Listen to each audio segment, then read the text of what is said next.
Oh man, I want to make YouTube videos, but I don't have a lot of editing experience. Well, little Jimmy, now you can with Filmora 9. What's Filmora 9? Filmora 9 is a super user-friendly video editing software. There are loads of preset effects and transitions so that even if you've never made videos before, it's super easy to start and learn. Wow! Yeah, check this out. You simply drag and drop your desired effect onto your timeline, and boom! It's now an epic anime fight. It's super easy to start your first video, and in these times where you have to just stay inside, why not start now? So click that link down below to download Filmora 9 today.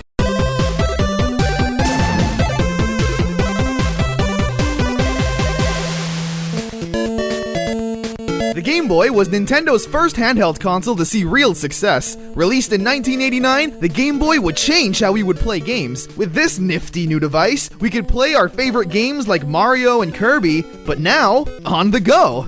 I absolutely love my Game Boy and still treasure it today, which is why it absolutely warms my heart that no one has ever attempted to duplicate its success in a bootleg. God dang it! Why do I even try?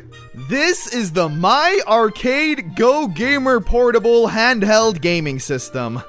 That's really the best you came up with, huh? Why not Game Girl?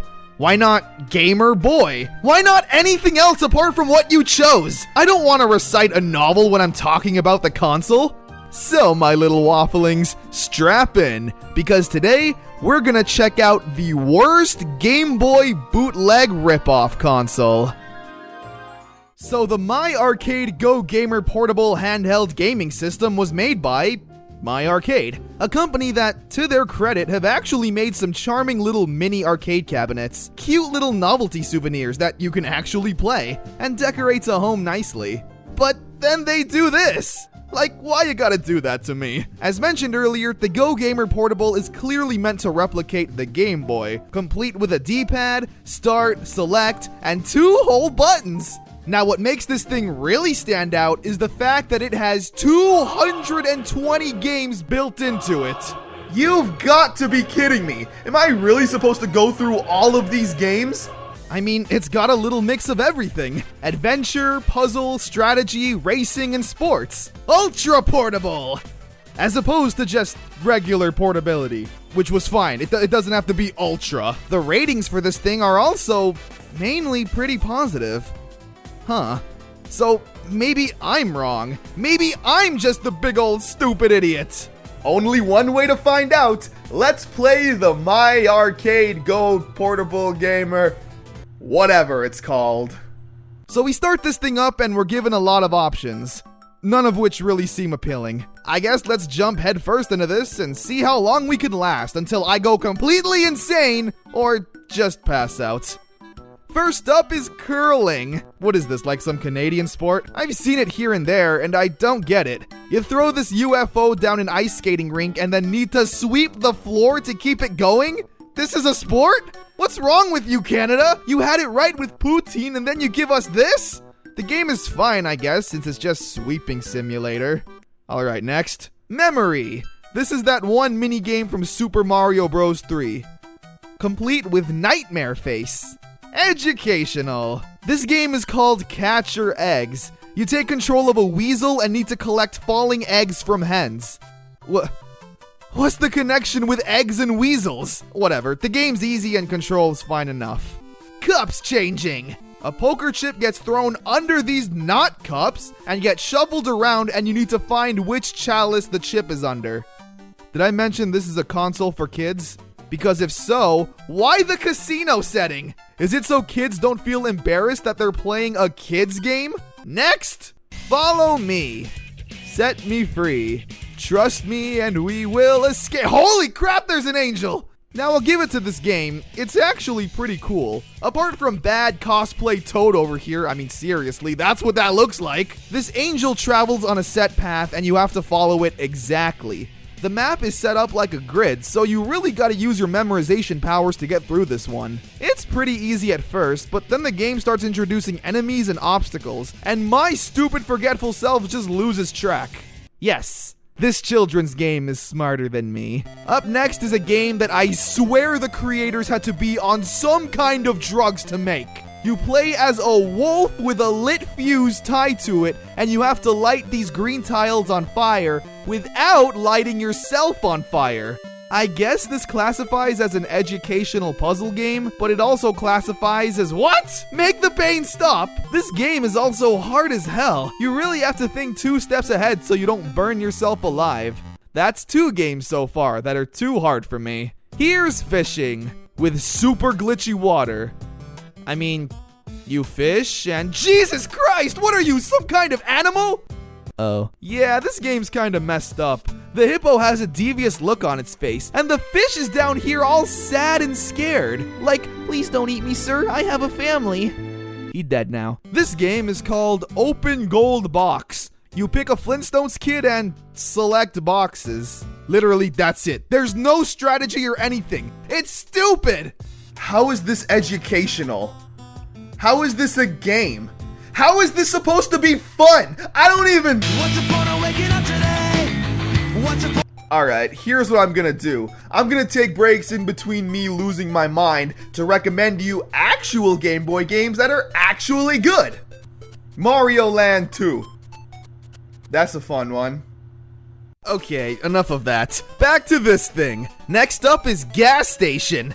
It's a gas station game. Cars pull up and you need to drag them to a pump and fill them up. Literally, that's it. What is this? How is this a game? It feels like you're filling up gas in real life because you don't actually do anything. You just stand there waiting for the machine to finish filling up your car. And why does this place only have 1 freaking pump? That's not optimal. You'd think these people waiting in line would realize that there's only 1 pump and would go somewhere else. Why am I so passionate about this?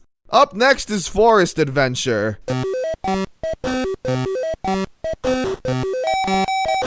Oh my actual gosh! What legit nightmare has been brought upon me? Like, any character design would have been better than this. And they got pumpkin monsters! I don't know what kind of forest adventure this is, but it's one that I want no part of. At least this one's like, you know, an attempt at a game. 2D side-scrolling crap that's trying its best to mimic Mario with its— What the heck? Excuse you! No! No! No, you don't just throw a giant gremlin creature at me like that with no warning! And it's gone now. Great. I prefer that. This game's fine, I guess. At least it resembles a game and not just a bootlegged Mario Party minigame. And it's back. I've had enough of you, to be honest. Next game is Water Rescue. Here, this boat is... Oh my gosh! This boat is on fire! And you take control of these 3 rafts and need to save people from jumping out of the boat!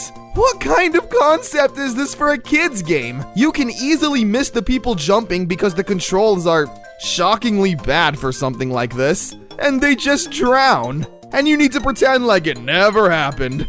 The last thing I expected to see today was Titanic 2. No, thank you. Kid Dracula. That's fun too. I wish I were playing that instead of this.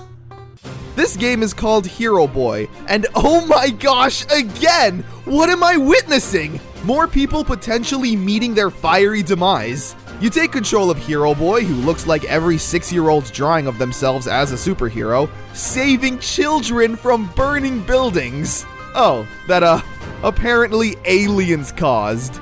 Whatever. Man, why are there so many unattended babies in these burning buildings? This is a console meant for kids, right? Ice cream! We got an overly enthusiastic chibi girl who's a baker and... Huh. Well, I don't really think that's okay. I definitely feel uncomfortable. That yellow $ down there is very telling. Bubble Ghost is fun! Have we looked at 200 games yet? No? Not even close? Alright. Lightning round! Cue the Mario Party music! Dodgeball! If you can dodge a wrench, you can dodge a ball. Unless that ball is thrown by gross blue alien monsters. Then again, I don't blame them. I'd want to hit these things too. Cute animal volleyball. I guess cute is subjective. If you like wide-eyed, never blinking chibi animals playing sports, then this is for you. And definitely not for me. rhino zombie chase flags. Next! Oh baby, now we're talking sumo wrestling! Yeah! Take that and that and that! Oh my gosh, he did a leg sweep? I don't think those are the rules of sumo. This is some tank shooting game. It's pretty slow, but I like it. You gotta get your tank's trajectory correct so your bomb flies and hits the opponent. This is pretty educational. Good for you! Pig golf. This is some weird platforming golf game, but with that as the main character. Now, I know that probably sounds rude, but come on, you ugly creature! I'm losing my mind, man. Horse races that move as fast as anime characters. Cheap mobile game knockoffs. Car racing games that feel slower than the horses while also giving me a seizure. Thanks for that. Blowing up dogs. And I don't even know what's going on. It's like realistic goat simulator. That's probably a ram, though. I can't take this anymore, I'm sorry, but I hope you can see what we're dealing with. So many games ranging anywhere from mediocre to just downright awful. The games that claimed to be educational were way too easy, even for a kid, and were so boring that it wouldn't keep their attention. Everything else that wasn't boring was way too dark. I noticed the theme of fire that would consistently come up in a lot of games. Are you okay? There's something you want to talk about? Despite how many games on this console involved fire, this thing was absolutely not lit. Boo! You stink! If you're gonna strike at the Game Boy, you better kill the Game Boy. And the My Arcade Go Gamer Portable did not. But you know what did kill the Game Boy? Any handheld that would have a backlight. I mean, come on, even my Mountain Dew is backlit.